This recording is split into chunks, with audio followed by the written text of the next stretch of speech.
Diolch. Seo brian gléibh cúpla Barra Nuachta bheag an in beag astáta agus bhíne níl muideach ag testáil mó nua tafata agus caidán na físe agus caidán na fuime. Níl mé cínte ach ar an mánóir tá os mo chóir, mas cadúchtam an focail mánóir úsáid mar sin. Bheanaíonn an pictiúr níos fearr agus ón Barra fuime in aice an pictiúr bheanaíonn rudí bheaganín bheag níos fearr freisin. Seo Barra Nuachta as déirdaoin an dólá fichiad mí ar a fór 2015 agus bhainneann an chéad scéal le Bashar al-Assad Uachtarán stoch Meiriceá gom cén effige tá ige go hefigiúlan sin ach cibé sé ceanra Syria agus os glíon an scéal le leis an tón díbheasúil as ormach a dúsáid Vladimir Putin I dtíobh Assad in gefhre 2012. Bhí an cogadh carach sa tíre tar éis na scóra míle duine a bharú hena féin agus dar leis Uachtarán na Rúise Vladimir Putin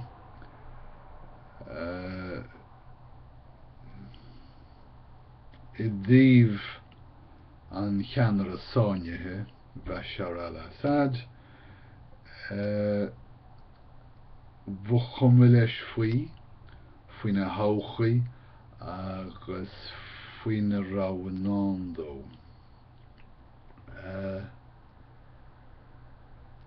bhí sé neamhimníoch céad fan géad faoi. Dá leis agus é go labhairt go bhfinib bhí Assad tar éis níos mó ama a chaithimh ag Syrí ag dionadh Syrí le ceannarí na Heorpa nó mar a bhí déanta riamh aige I Moscow. Níl muid gafa chomh mór sin le todhchaí réimeas Assad san túsal Putin. Ach trí bhliain dár gcéann tá an dá uachtarán is uachtarán é an túsal Assad tar éis iad féin a cheangal le chéile go ghúileacht a léiríonn go maith tábhacht tarthála lár rialtais Syria atá ag laghdú láinne lé agus a léiríonn freisin chomh creimthe is atá cáil gach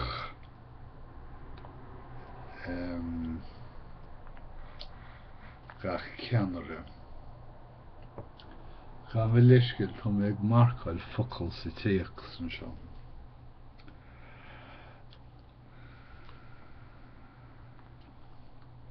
Tá aram na rúise tar éis gabháil isteach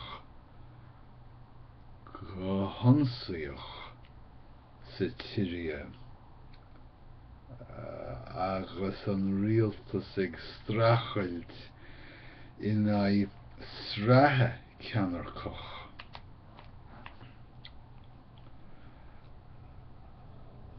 Agus fiú má deitiil an túsal a sad go rúnda go Moscow dé máirt chun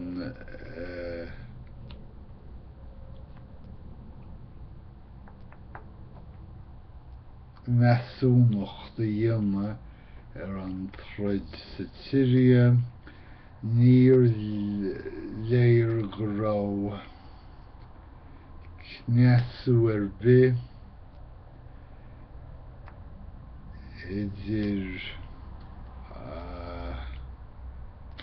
idir an bheirt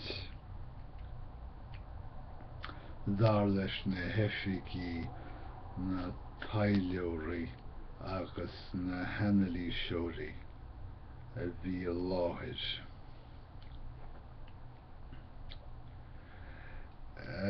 Scéala mhíle plean an fápa. Chaithfidh mé rá tá an fápa prionsaíos tar éis ard mhór a tharraingt ar an Vatacáin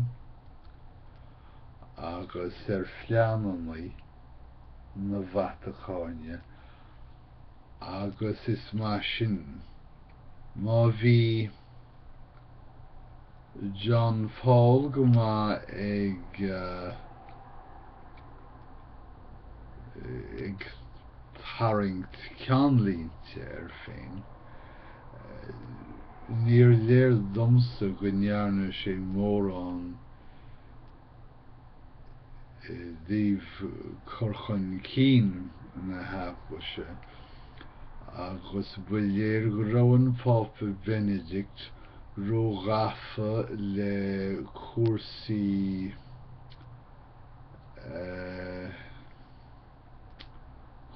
na Vatacáine féin. Níl na cúrsaí sin imithe ach is léir go bhfuil i ggéirchéim na míúsáide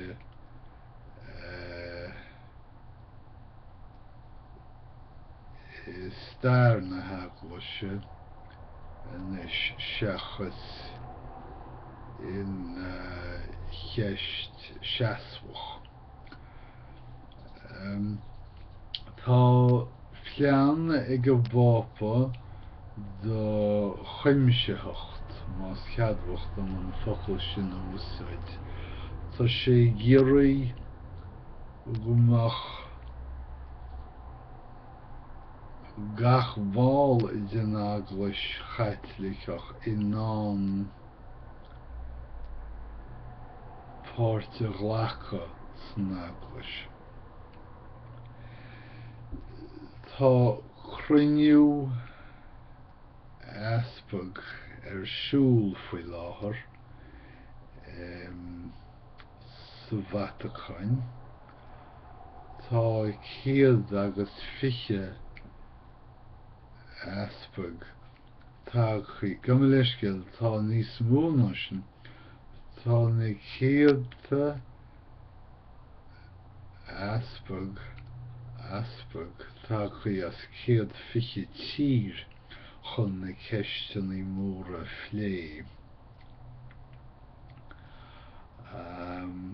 Bhéidir go bhfuil an cruinniú seo thart anois ní chaithfidh liom.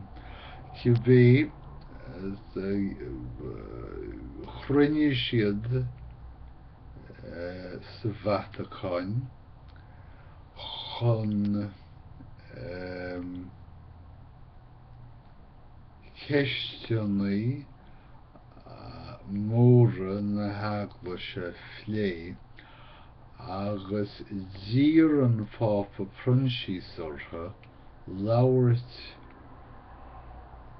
go hoscailte I dtaobh na ceistinaí móra tréadacha agus go hoscailte labhair siad go deimhin. Siar do tháinig as ná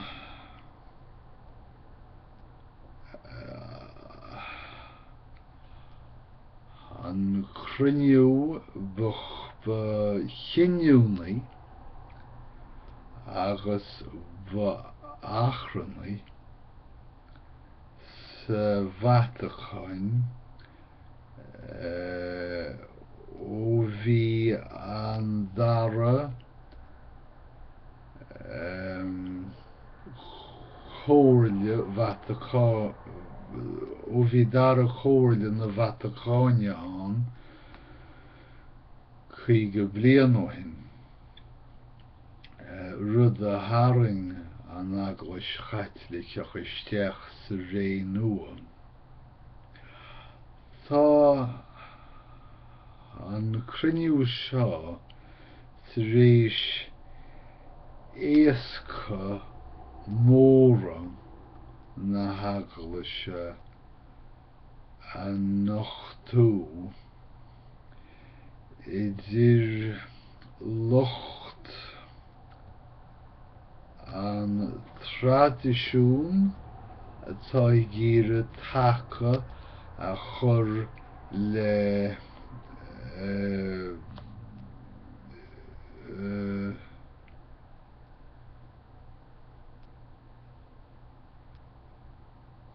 creideamh múinteoireacht tradiisiúnta na haglaise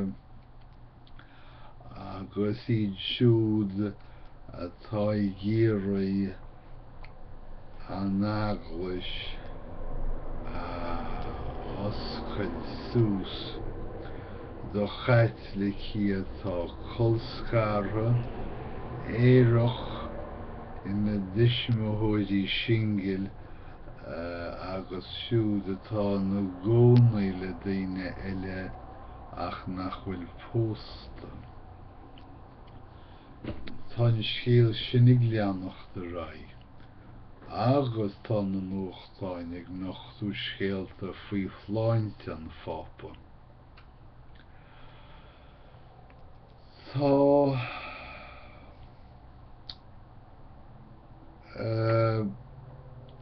grúpa na Saoirse, agus dócha gur féidir lem grúpa a thabhairt ar cháchas. Féidir ná cheart amach cháchas a thabhairt arab. Is grúpa fribhunaíocht iad agus bhótáil siad san dé céadaoin seo caite tacaíocht a thabhairt do Fáil Ryan an teachta as Wisconsin do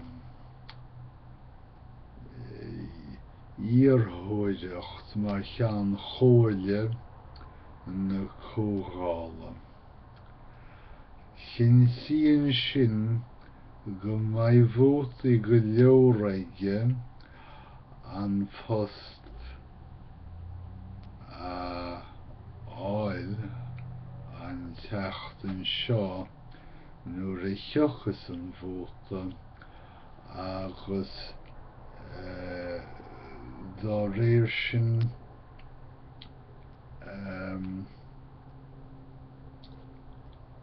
seachnófar géarchéim ceannaireachta. Go bhfiosdom sin iad na scéalta móra as déardaoin agus mar sin fágthaí mé mar sin é go dtí an chéadúir eile nuair a léithas mé Barra ele Nuacht. Marsin idir an dálín gym lámór maithagaibh, mar a dearm tan fór ag bhrúar aon seo tan na duilleoga ag tontú da féidir go mé sin rá tuige nach féidir na dahanna ag ahrú ar na duilleoga agus tá sfér ghormagan agus bhaid go dtí dé chéaltaí na seachtainna seo sa chosúil. So sin an aimsir freisin mar a dearm gcuim lá maithrimh agus go nuaidí sib go dtéir.